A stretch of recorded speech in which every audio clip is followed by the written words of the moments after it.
Hello again from my front porch here at the Denver International Airport. I've got this nifty little lighted sign here behind me, so you'll see my face lighting up differently at different times. But yeah, here at the Denver International Airport, and I hope to not be here for a long time, but I'm already anticipating I might be here longer than I thought I would be. Because, well, my flight is at 5 o'clock. Unfortunately, that's also in the middle of when a big storm is expected here. Actually, it's already supposed to be here now. And looking outside, it's not looking real bad out there right now. So I'm hoping the predictions are wrong all the way across the board and not just wrong timing-wise. Because it's still a good 2-3 hours away until my flight. Although I did notice on my boarding pass that they have about a 10-minute boarding time. From the time that boarding begins to the time when boarding ends is only 10 minutes. So clearly they're wanting to. I can't blame them. But see, I'm chuckling about this, and I'm crossing my fingers, hopeful that I'm going to actually get out of the Denver airport here, as I'm hoping to. But United has not exactly won any bonus points with me on this time around, because I got here exceptionally earlier today, like before noon, with the thought that, hey, and since we know there's bad weather coming, check and see are there any seats available, and on earlier flights. And now the flight I'm supposed to be on is a direct flight. However, I was fine with considering connecting flights that had connections, as long as it got me out of Denver before the bad weather hit. But it turns out that the type of ticket I have doesn't permit for anything like that to be done.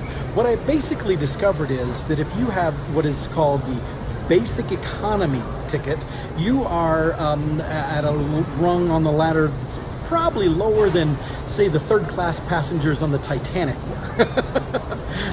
You actually have no rights or privileges of any type at all whatsoever, including if you say you want to change to another flight, or even if you want to try to upgrade, that you're willing to pay to upgrade. In fact, they will tell you, thanks but no thanks. We will not even take your money because your ticket is way down here, way down there, and I don't understand that. So because we all know there's bad weather coming. We all know that's going to very likely delay or even cancel some flights. There's going to be a whole lot of people that are impacted by it, and so here I am, considerably early, wanting to at least take one person out of the mix that they have to worry about, and I'm willing to even pay for it, and yet they say no. So that seems a little screwy to me. So anyway, going forward, as I'm booking these flights, I'm going to have to make sure, especially with United, if I book with United again, I'm going to have to make sure that I'm checking the type of ticket that it is. See, my flights that I'm doing for work, I book through a system called Concur, which uses American Express travel services as an underlying element to it. And so you just go in there, and it's kind of like going on to Orbitz or some other site like that, where you look up the available flight options and you choose and pick what you want and select them. But it's paid for directly out of that system. I don't have to pay for the flight, so that's nice.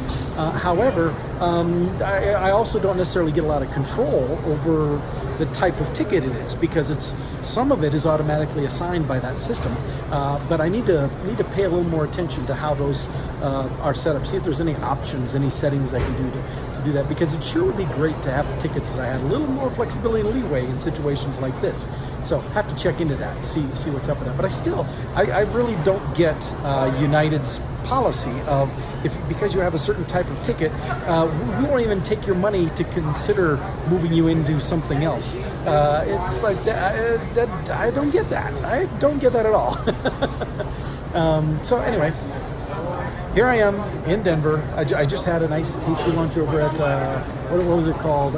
Aviators Sports Bar and Grill. That was tasty, and I'm hoping I am not here long enough to have another meal.